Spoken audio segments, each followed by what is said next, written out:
에스더 4장 10절부터 17절까지 말씀입니다. 에스더가 하닥에게 이르되 너는 모르드게에게 전하기를 왕의 신하들과 왕의 각 지방 백성이 다 알거니와 남녀를 막론하고 부름을 받지 아니하고 안뜰에 들어가서 왕에게 나가면 오직 죽이는 법이요 왕이 그 자에게 금규를 내밀어야 살 것이라. 이제 내가 부름을 입어 왕에게 나가지 못한 지가 이미 30일이라 하라 하니라. 그가 에스더의 말을 모르드게에게 전하매 모르드게가 그를 시켜 에스더에게 회답하되 너는 왕궁에 있으니 모든 유다인 중에 홀로 목숨을 건지리라 생각하지 말라. 이때에 네가 만일 잠잠하여 말이 없으면 유다인은 다른 데로 말미암아 노임과 구원을 얻으려니와 너와 네 아버지 집은 멸망하리라. 네가 왕 후에 자리를 얻은 것이 이때를 위함이 아닌지 누가 알겠느냐 하니 에스더가 모르드게에게 회답하여 이르되 당신은 가서 수산에 있는 유다인을 다 모으고 나를 위하여 금식하되 밤낮 3일을 먹지도 말고 마시지도 마소서. 나도 나의 시녀와 더불어 이렇게 금식한 후에 규례를 어기고 왕에게 나아가리니 죽으면 죽으리이다 하니라. 모르드게가 가서 에스더가 명령한 대로 다 행하니라. 여러분, 복되고 즐거운 주일입니다. 지난 주간에는 태풍이 있었어요. 그러고 보니까 작년에 참 태풍이 많았었다라는 기억이 떠오르면서 이번 여름에 장마가 길어서 피해도 컸었는데 올해는 태풍이 많이 안 왔으면 좋겠다 이런 생각도 하면서 좀 태풍 대비도 잘 해서 더 큰 피해가 없었으면 좋겠다는 생각도 해봤습니다. 우리 함께 기도하면서 이 어려운 시간들을 잘 지낼 수 있도록 함께 힘을 모았으면 좋겠습니다. 자, 오늘부터는 에스더에 대한 이야기를 2주 동안 해보려고 하는데요. 여러분들 에스더에 대해서 얼마나 많이 기억을 하고 있는지 잘 모르겠는데 성경에 나오는 모든 내용을 자세히 하려고 하다 보면 시간이 굉장히 많이 필요하게 될 것 같아요. 그래서 중요한 내용들만 위주로 조금씩 이제 넘어가면서 얘기를 하게 될 텐데, 그러니까 여러분들 들으면서 목사님 이 얘기는 안 하셨는데요? 목사님 왜 그 얘기는 빠뜨리셨어요? 이렇게 하지 마시고 여러분들이 에스더서를 읽으면서 내용을 다시 한번 묵상하면 좋겠습니다. 그리고 혹시나 목사님 말씀 안 하신 내용 중에서 이런 이야기가 있는데 이건 왜 그렇죠? 라고 언제든지 목사님한테 연락하거나 물어보시면 환영하는 마음으로 답변해 주도록 하겠습니다. 자, 그러면 에스더서의 시대적인 상황을 한번 살펴보도록 할 텐데요. 여러분들 지난주까지 에스라에 대해서 배웠는데 거기까지 배운 내용을 정리해 보도록 하겠습니다. 바벨론이 예루살렘 성을 무너뜨리고 그 결과로 유다가 멸망하면서 포로 생활을 하게 되었던 때가 기원전 586년이었습니다. 그런데 이 바벨론을 멸망시킨 나라가 있었죠. 페르시아. 이 페르시아의 고레스 왕은 유다 백성들에게 예루살렘에 돌아가서 성전을 짓도록 허용하는 고레스 칙령을 내리게 됩니다. 그런데 예루살렘과 유다 지방이 비어있는 동안 그 지역에 흘러들어와서 살던 사람들이 성전 짓는 것을 방해하기 시작합니다. 그래서 성전 짓는 것이 중단이 되었죠. 그러다 공사를 다시 재개한 것이 기원전 520년, 그 후에 성전을 드디어 완공한 것이 기원전 515년이 됩니다. 이제 우리가 보게 될 에스더의 사건은 그 성전이 완공된 이후의 사건인데요. 바로 아하수에로라는 사람이 페르시아의 왕위에 있을 때의 일이었습니다. 아하수에로는 누구인가 하고 보면 기원전 486년부터 465년까지 페르시아 제국을 지배했던 사람입니다. 일반 역사에서는 크세르크세스라는 이름으로 알려져 있고 영어로는 제르크시스라고 부르게 됩니다. 자, 시간은 아하수에로가 즉위한 7년째 되는 해, 그러니까 기원전 480년쯤이 되겠죠. 이때 아하수에로는 왕비를 구해야겠다고 결심을 하게 됩니다. 그래서 전국에서 왕비감을 선별해서 수산이라는 도성에 모으도록 명령을 내립니다. 수산성에 대해서 좀 알아보니까 페르시아 왕들은 여러 도시에 왕궁을 가지고 있는데 그 중에 하나가 수산이라는 성에 왕궁을 가지고 있었습니다. 이 수산성은 페르시아 왕들이 봄과 가을에 주로 찾던 곳이라고 이렇게 기록이 되어 있어요. 이 수산성에 한 인물이 살고 있었습니다. 바로 모르드게라고 하는 유다 사람이죠. 이 모르드게는 본국으로 귀환했던 첫 번째 그룹에 포함되지 않고 아직 이 페르시아 지방에 살고 있었던 사람입니다. 에스더는 모르드게의 사촌 동생이었는데 성경에 보니까 에스더가 아마 어린 나이에 부모님을 잃게 된 것 같아요. 그래서 모르드게는 에스더가 부모님을 잃은 이후로 마치 딸처럼 보살폈다고 기록하고 있습니다. 딸처럼 보살폈다라는 걸 보면 두 사람이 사촌 관계이기는 하지만 굉장히 나이 차이가 많이 나는 것 같아요. 이런 에스더가 그 왕비의 후보생으로 뽑히게 되는 거죠. 당시에 최고 권력을 가지고 있었던 나라의 왕의 왕비감이 된다고 하는 것은 이 페르시아 제국이라는 전체의 국가에서 몇 명 안에 선발되었었기 때문에 굉장히 큰 사건이었을 겁니다. 이 왕비감으로 에스더가 선발되는 과정에서 모르드게가 당부한 것이 있어요. 네가 어느 민족 출신인지 어느 가문 출신인지 이야기하지 말라고 하는 것이었어요. 왜 그랬을까? 에스더서에는 자세하게 기록되어 있지 않지만 다니엘서와 같은 기록을 보고 유추해보면 아마도 유대인들은 이 이방 지역에 살면서도 유일하신 하나님을 믿는 그 신앙을 버리지 않고 또 이방신을 섬기는 것을 거부했었기 때문에 아마 그러한 문화 때문에 오는 어떤 불이익이 생길 경우를 대비해서 혹시라도 위험에 처하지 않도록 주의를 줬었다라고 생각할 수 있겠죠. 어쨌든 그렇게 해서 전국에서 온 여인들이 왕 앞에서 선을 보이게 되는데 왕에게 이 에스더가 딱 마음에 들었었던 것이에요. 그래서 왕은 에스더를 왕비로 삼기로 결정하고 그를 위해서 파티를 벌이며 또 전 국민들에게 일정 기간 세금을 면제하면서 모두가 축하하고 기뻐할 수 있는 그런 기간을 갖게 됩니다. 이렇게 에스더가 왕비로 선발된 이후에 또 하나의 사건이 발생되게 됩니다. 에스더 2장 21절 말씀인데요. 모르드게가 대궐문에 앉아 있을 때에, 대궐문은 이 당시에 많은 사람들이 찾아와서 뭔가를 하소연하면 그 일에 대해서 판단해주고 해결해주는 민원을 처리해주는 곳이라고 볼 수 있습니다. 이 모르드게가 대궐문에 앉아 있었다라고 하는 것은 어떻게 보면 이런 민원 창구 혹은 그 민원 창구의 책임자로서 어떤 공무를 담당하고 있었던 사람이다라고 볼 수 있게 되는 것이죠. 그가 이 대궐문 앞에서의 어떤 직무를 처리하는 동안에 어떤 하나의 이야기를 듣게 됩니다. 21절 말씀을 다시 한번 보겠습니다.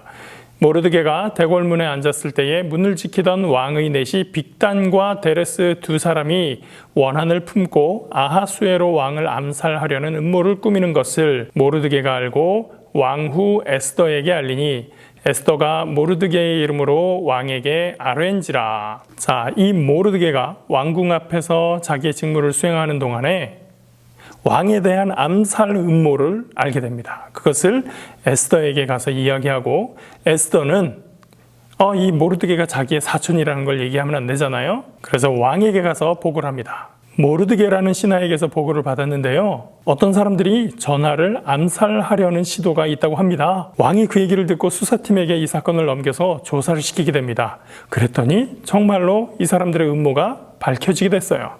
왕은 이 두 사람을 처형하고 그 사건을 궁중일기에 기록하게 합니다. 이렇게 모르드게와 에스더에게 좋은 일이 계속해서 생기는 것 같아 보이지만 그들에게 알지 못했던 어려움, 위험이 다가오고 있었죠. 바로 하만이라는 빌런이 등장하게 되는 겁니다. 왕이 이 하만을 총애해서 대신들 중에서 최고의 자리에 앉히게 되거든요. 그런데 약간 이상한 점이 하나 있어요.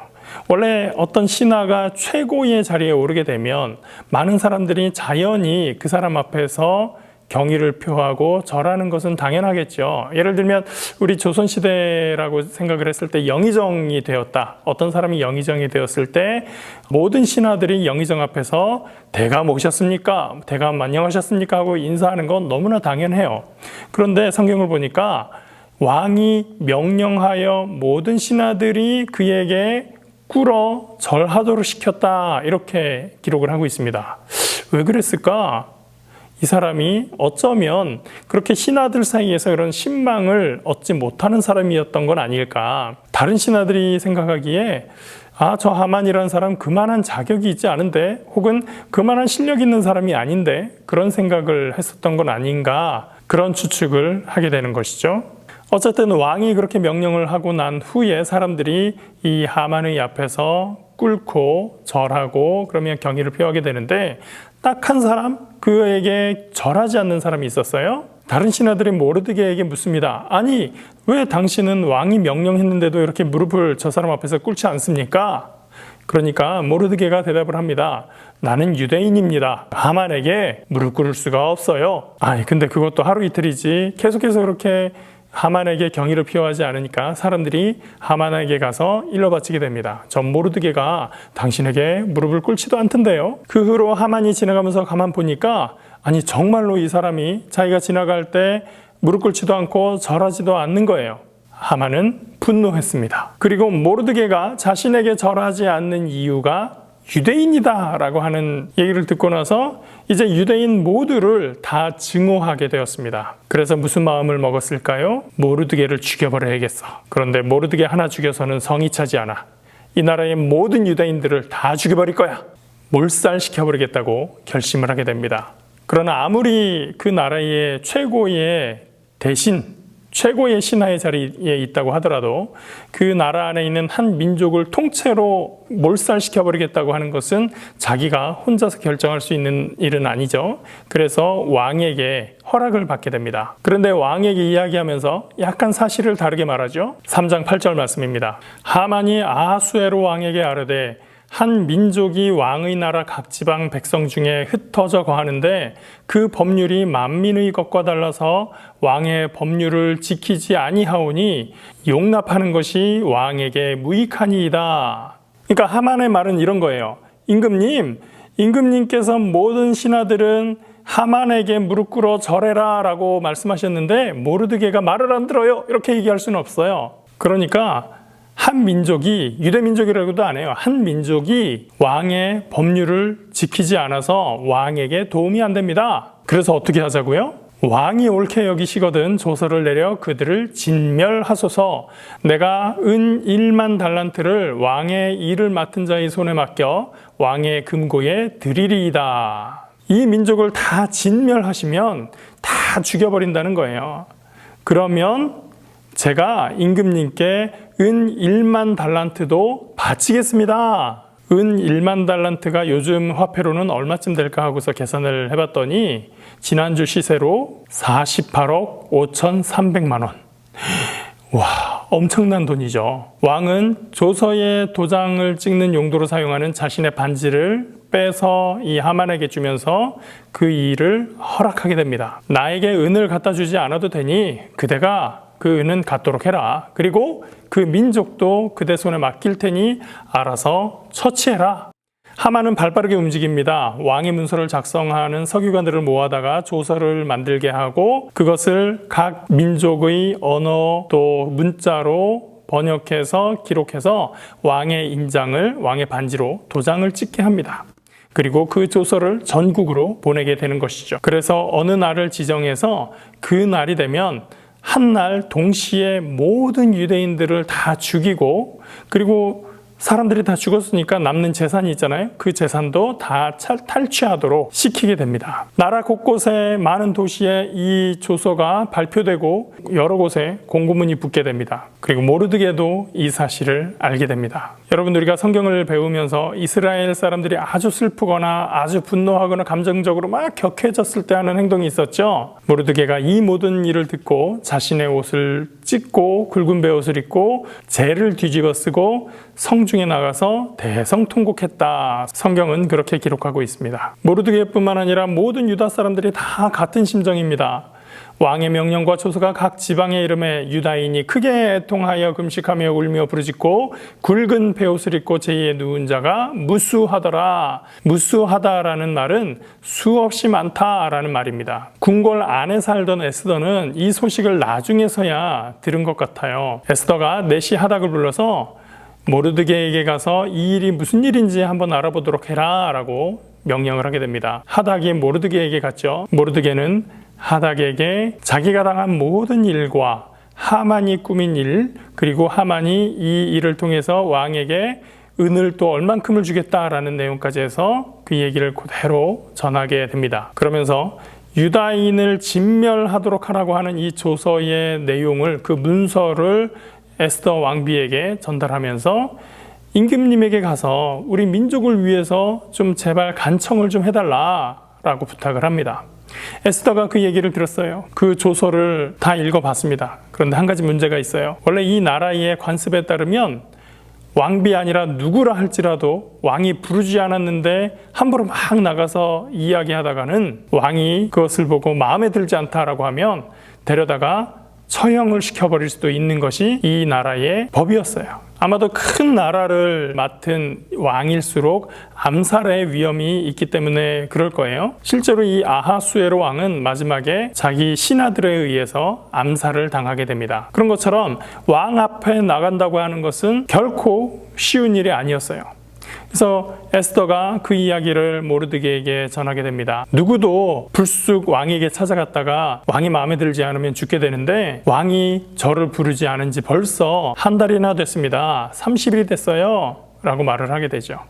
모르드게가 그 얘기를 듣고 다시 대답을 합니다. 너는 왕궁에 있으니 유다인들 중에서 너 혼자 목숨을 건지겠다고 생각할지 모르지만 만일 지금 네가 왕에게 가서 말하지 않아도 하나님은 다른 길을 통해서라도 이 유다 사람들을 살리실 것이다. 대신에 너와 너희 아버지 집, 그러니까 너의 친족들은 하나님께 버림받을 것이다. 네가 왕후의 자리를 얻은 것이 바로 이때를 위함이 아닌지 누가 알겠느냐. 이 말을 들은 에스더가 다시 대답을 합니다. 그러면 당신은 가서 수산성에 있는 모든 유대인들을 다 모으고 나를 위하여 금식하되 밤낮 3일을 먹지도 말고 마시지도 마소서.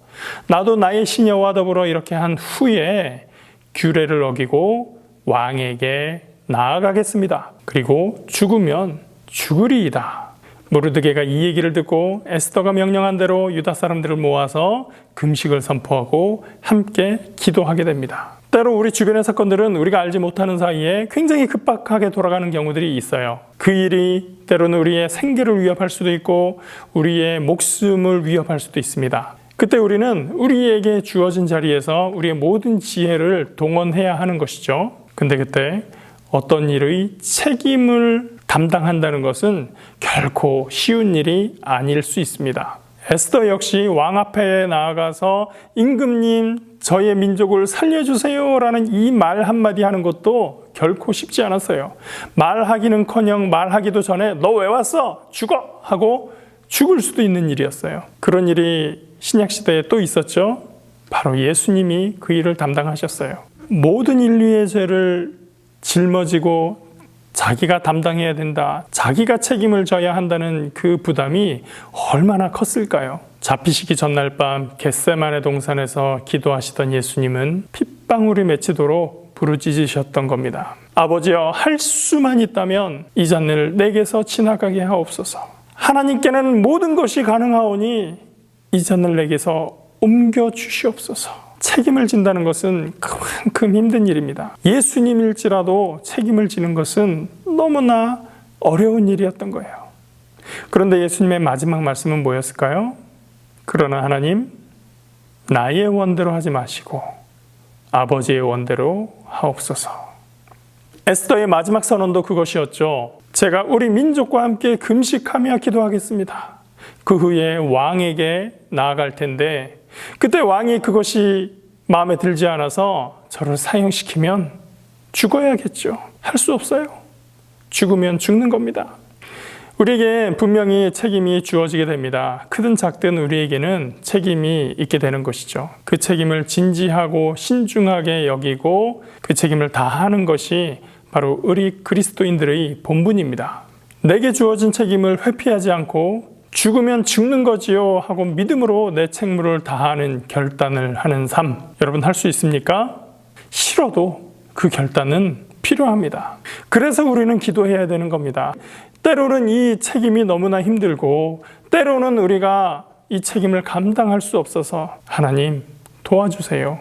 하나님 이끌어주세요. 에스더는 3일 동안 백성들의 금식을 부탁을 하게 됩니다. 금식 기도의 능력은 큰 부르짖음에서 오는 것이 아닙니다. 3일 동안 금식을 하잖아요. 모든 기운이 다 빠져요. 기운이 없어서 소리칠래야 소리칠 수도 없어요. 그래서 금식 기도는 오히려 하나님께 항복하는 것입니다. 하나님 앞에서 나의 기운을 다 빼고 하나님, 주님께서 이끄시는 대로 제가 따라가겠습니다 라고 하는 그 모습이 금식 기도 이후에 우리가 갖게 되는 모습입니다. 때로는 우리가 크게 소리쳐야 할 때도 있지만 때로는 하나님 앞에서 잠잠히 조용히 하나님의 뜻을 따라가야 할 때도 있는 것이죠. 우리는 하나님의 뜻대로 살기 위해서 오늘의 현실이 어떠한 것인지를 정확하게 파악할 수 있어야 됩니다. 우리의 삶과 우리 사회에 위기가 다가올 때 과연 나는 내가 맡은 자리에서 해야 할 일이 무엇인가, 나에게 주어진 책임은 무엇인가를 알고 하나님의 말씀, 하나님의 뜻에 순종하고 이 현실 속에서 가장 지혜롭게 하는 일이 무엇인지를 잘 알고 결심하고 결단하고 행동할 필요가 있습니다. 저와 여러분은 우리의 현실 속에서 우리에게 맡겨진 책임을 다하고 또 하나님의 부르심, 하나님의 이끄심을 따라 순종하는 믿음의 사람으로 살아갈 수 있기를 예수님의 이름으로 축복합니다. 기도하겠습니다. 좋으신 하나님, 우리의 인생 속에 우리가 알지 못하는 사이에 위기가 닥쳐오고 어려움이 다가올 수 있습니다. 그 가운데서 우리가 책임을 감당한다는 것이 때로는 너무나 불편하고 힘들고 싫은 일일 수도 있습니다. 그러나 하나님의 부르심을 우리가 안다면, 하나님께서 맡기신 책무를 우리가 안다면 그 가운데에서 담대하게 결단하고 일어설 수 있도록 하여 주시옵소서. 잠잠할 때를 알고 소리칠 때를 알고 우리에게 주신 일들을 잘 감당할 수 있도록 인도하여 주시옵소서. 세상 속에 빛이 되고 소금이 된다는 것은 모든 사람들에게 모범이 되며 모든 사람들을 사랑하며 주님의 마음으로 사람들을 품고 그 가운데에서 주님의 이름이 빛나도록 하는 것인데, 하나님, 이 사회 속에서 우리 친구들이 예수 그리스도의 이름으로 빛날 수 있도록 인도하여 주시옵소서. 교회의 활동이 예수님의 이름을 욕되이 하지 않도록 하여 주시고 하나님을 높이는 데 사용될 수 있도록 오늘 우리의 삶 가운데 함께하여 주시옵소서. 감사드리며 예수님 이름으로 기도합니다. 아멘.